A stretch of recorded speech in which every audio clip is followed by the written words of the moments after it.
vai colocar prótese de silicone e não sabe qual prótese colocar, qual tamanho, qual modelo, assiste esse vídeo que eu vou esclarecer as principais dúvidas dos pacientes aqui no consultório.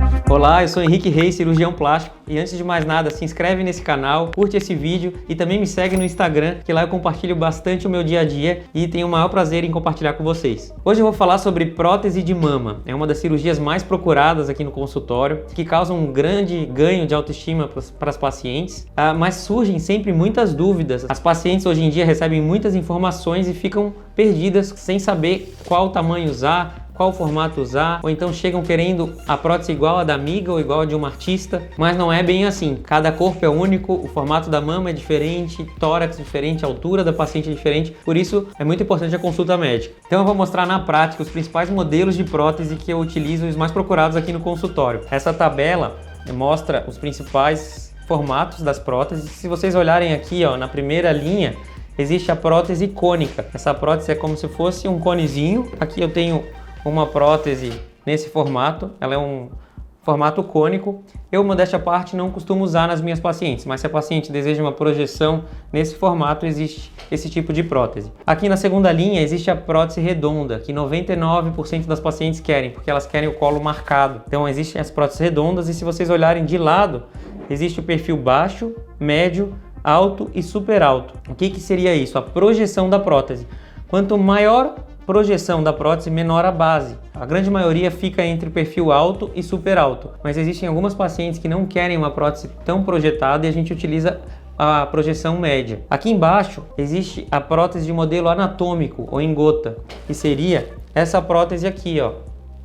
Essa prótesezinha de perfil anatômico é para aquela paciente que não quer que pareça que colocou prótese de silicone, ela quer uma prótese mais natural, mas a grande maioria não gosta dessa prótese porque ela não dá o colo, né, que a mulherada gosta de usar um decote, né, mostrando o colo. E essas aqui são mais para reconstrução de mama. Então, de todas essas três primeiras, as mais usadas são as redondas. Se vocês olharem aqui, existem próteses de perfil alto e super alto para vocês olharem na prática. Essa aqui seria uma prótese super alta de 380 de volume. Eu costumo entregar para os pacientes aqui no consultório que vão colocar prótese para eles sentirem. Algumas colocam embaixo do sutiã para imaginar, mas é diferente, né? Colocar embaixo do sutiã e na prática embaixo da glândula ou embaixo do músculo. Aqui tem uma prótese de perfil alto de 220. Essa aqui é uma prótese de 315 de perfil alto. E se vocês olharem, existem texturas diferentes. Aqui não sei se consigo mostrar no vídeo, mas essa aqui é de poliuretano, é um pouco mais esponjosa.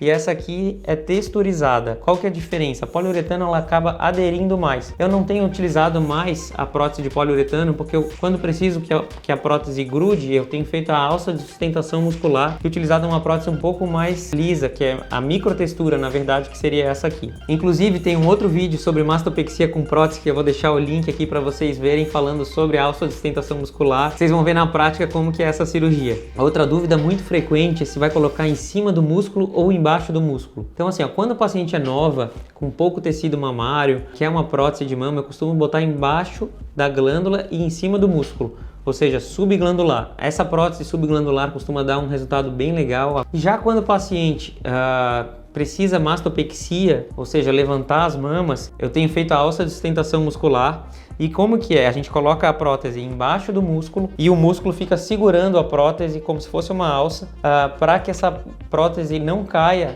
ao longo do tempo tão rapidamente. Então a prótese fica bem firme, a gente esvazia bem a glândula e deixa o colo bem marcado do jeito que a paciente gosta. A gente faz também o tal do sutiã interno, que seria fixar o sulco mamário, evitando também que a prótese caia e que a mama caia ao longo do tempo. A prótese de mama é uma cirurgia rápida, o paciente costuma ter alta no mesmo dia. Hoje, inclusive, operei de manhã, já dei alta para o paciente, já está em casa. Os cuidados pós-operatórios, eu sempre falo, o paciente pode mexer os braços até a linha dos ombros, evitar pegar peso, bolsa pesada, dirigir por um mesinho. Costumo usar na cirurgia uma colinha que vai por cima do corte. O corte geralmente aqui no sulco mamário. Existem outras opções de incisão, mas a melhor, na minha opinião, é no sulco mamário.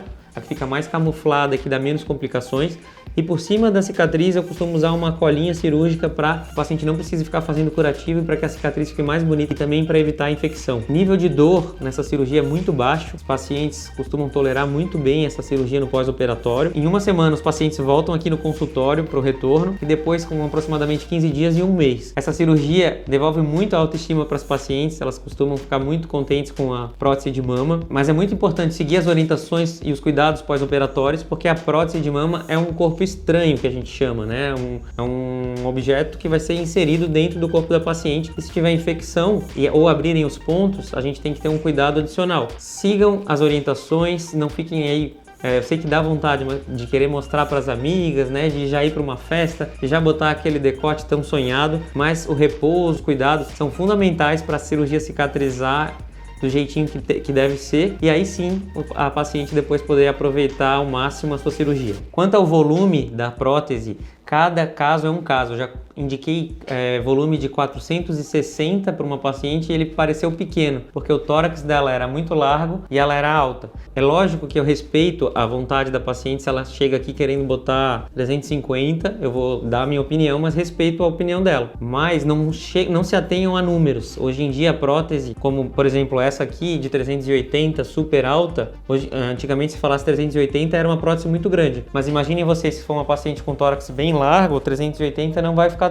tão grande quanto colocar 380 numa paciente com tórax mais estreito e baixinha. Então, as medidas que a gente faz na consulta, na hora de examinar, são muito importantes. A medida A da prótese, que seria essa aqui, é a base mamária. Então, a base da prótese não pode ultrapassar o tórax para que a prótese não saia do tórax da paciente, nem que grude, que a gente chama de simmastia. Por isso, cada caso é único, precisa ser bem avaliado no consultório para a gente indicar a melhor prótese. No dia da cirurgia eu levo 3 tamanhos, tendo 3 opções ali disponíveis e se a paciente autorizar eu coloco a mais adequada durante o transoperatório que for conveniente para ela. Perguntam bastante se é preciso trocar a cada 10 anos a prótese. Não, hoje em dia as próteses são muito modernas e é para a vida toda, a não ser, claro, que seja desejo da paciente trocar por outro tamanho ou se houver alguma complicação com a prótese e for indicação de trocar, mas via de regra não precisa mais trocar a cada 10 anos. Eu espero ter esclarecido a maioria das dúvidas de vocês. Se ficou alguma, comenta aí que eu vou responder e não deixa de curtir esse vídeo, se inscrever no canal e me seguir no Instagram, que eu vou ter o maior prazer de ter vocês me acompanhando no meu dia a dia.